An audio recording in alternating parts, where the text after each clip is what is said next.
There was a wonderful piece that was in the Paris Review newsletter today that I so enjoyed, so I'm going to read from it. Nancy Lemann is a very well regarded Southern short story writer and novelist. No, well, this is what put it in my mind. Both the Cubs and the Yankees have withstood terrible defeats recently Oh, I didn't realize that. I've been away. to begin this round of the playoffs. Yes, indeed. So, in any event, this was a piece that appeared Paris Review spring 1992. Now, remember, she's following baseball in New York, so the tabloids are filled with it. The Post, then the Daily News, and talking about the private lives of players, and all news or all sports radio is just coming into its own, and they're talking about it, blabbing about it, if you please. So she says Friday evenings after work, the young men go to baseball games in their suits and ties and sunglasses, having plain American fun. It touches my heart because they don't have plain American fun where I come from. It's too exotic and remote for that. It is the dark side. They don't have baseball in New Orleans. It isn't normal enough to have baseball. In New York, I learned quite a bit about baseball. As to many a northerner, it is his great love. I saw a baseball player hold a press conference to announce his retirement. Big, burly guy with a mustache, 6 feet tall, extremely manly, big, rough, tough guy. I had a dream, he said. 10 years ago, I was a kid with two bad knees who wanted to be a baseball player. He stopped and looked down at his speech. He bit his upper lip. Time passed. He was silent. Finally, he realized that he was stopping because he was trying to compose himself. He still remained silent. You get the picture. He was struggling, but then finally he said, and I'm just glad the dream came true, sobbing, crying, literally falling completely to pieces. Then he just walked away from the whole podium and cried. See what I mean? The personality of the New York team mystifies me. They have a certain elegance, I think, because they are so stoic. If they get a home run or something good, they try not to smile or act excited. If someone gets a home run, he comes out of the dugout and gives a curtain call, tipping his hat to the crowd, seeming rather quaint or courtly. And they only do this in New York, I'm told, but maintaining a gruff though courtly exterior. Equally, if they lose or get slaughtered, they betray no emotion other than seeming mildly dejected. It results in a certain elegance because the other teams are more volatile and make obnoxious displays of every sign of advancement. Also, the New York team is riddled with problems. Remember, she's taking a look at the blaring headlines on the back, the sports sections of the tabs then.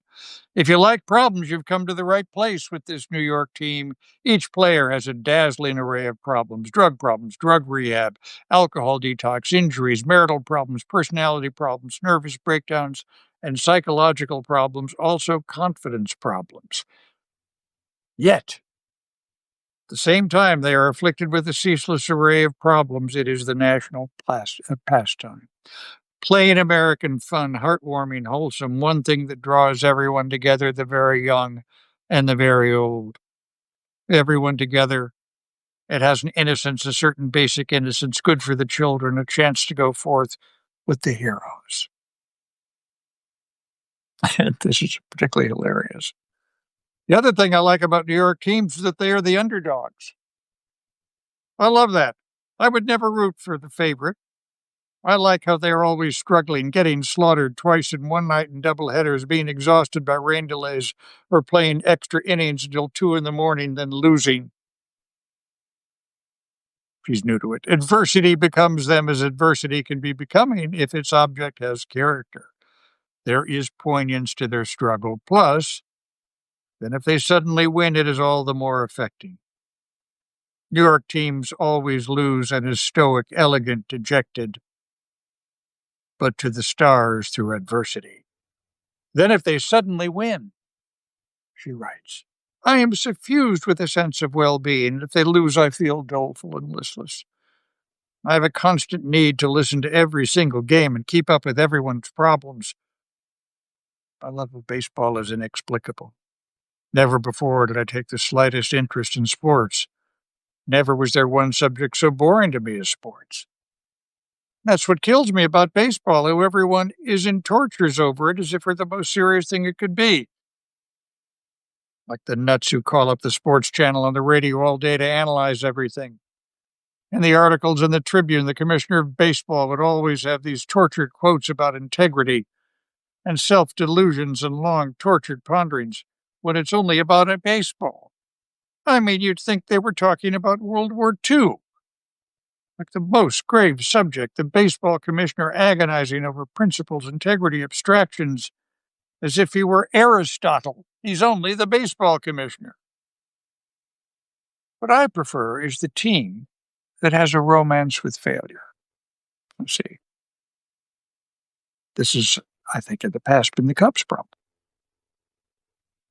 They used to be arrogant and cocky and make obnoxious displays. That hasn't been the Cubs' problems. At every sign of advancement, just like everyone else, and everyone hated them for it because they were so arrogant and cocky. Then the manager told them not to gloat or make such displays, so now they all act like laconic Southern gentlemen. I personally like them better that way, but of course it's not a New York attitude, so New Yorkers hate them that way. One thing about baseball that used to hurt my feelings, though, of course, though my understanding is limited, is trades. They kept making huge dramatic trades at deadlines in the middle of the night. They traded the handsomest player. They traded the one who'd been there the longest. They made so many trades of sentimental favorites. The only possible consolation I could find for them was that the game itself is the only constant. Well, I found it to be poignant, but then again, I find a lot of things to be poignant. Here's a terrific conclusion. Some people think baseball is slow. But not only do I disagree with that, I like it when they have rain delays, extra innings, and other things that can stretch it out even more to make it as long and slow as possible. My whole life revolves around sports now. As time wore on, hobby, man, she was seeing, then also introduced me to the baseball season as exemplified, basketball season, as exemplified by Madison Square Garden, which is a smoldering Babylonian prison. I mean, you'd think it would be plain American fun. But Madison Square Garden is more squalid than the baseball stadium. Taking the subway, you go through Pennsylvania Station where many lunatics convene. Each person is alone, and yet each person is engaged in a loud conversation with himself, making an inane cacophony that reverberates through the place. One thing about New York, in the subway or on any street corner, any man feels free to just start spouting his philosophy. A woman spoke in tongues on the 34th Street platform. Nearby was a Jamaican evangelist. Everything is shrouded in smoldering iniquity and teeming squalor. New York, the Gruenwald of the sporting news. But it is actually plain American fun. Because I have found that when you are in a theater watching a movie, say, I find that you still think about your worries while watching the movie. Say, I find you still think about your worries. You can get away from your worries even while watching it. You can't get away from your worries, even while watching a movie. You are depressed. You will be even more sad if you're thinking about your worries in the theater. Whereas if you were watching a baseball game or listening to the sporting news on the radio, in the ceaseless low masculine drone, or at a basketball game in Madison Square Garden, it is truly relaxing to the mind. And for that time, you forget your own worries. You're all in it together. Lunatics, screaming sports fans, chewing cigars, scuzzy men in checkered jackets with hacking coughs. You are all in it together in something innocent. That is nice. Isn't that nice? So, in any event, that's Nancy Lemann, spring 1992, the Paris Review. So, yes, both the Cubs and the Yankees have some, it'll just be sweeter when they come from behind. Right? That's what it'll be. Toronto looks good, and obviously Milwaukee looks good. And I apologize for my fellow Chicagoans. Apparently, our friends at our friends at Ray Gun in Des Moines that make the T-shirts. Apparently, they've made a T-shirt that says Milwaukee is a suburb.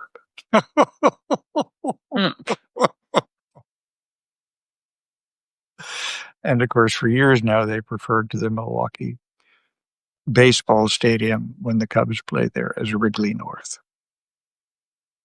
because there are an awful lot of Cub fans who go there for the games. So I guess the terrible shellacking the Cubs got the other night. Comeuppance. So, the Blue Jays look really good. So thanks very much for being with us on our open book. We have a busy week coming up. We'll look forward to all of it with you. Take care. Bye-bye.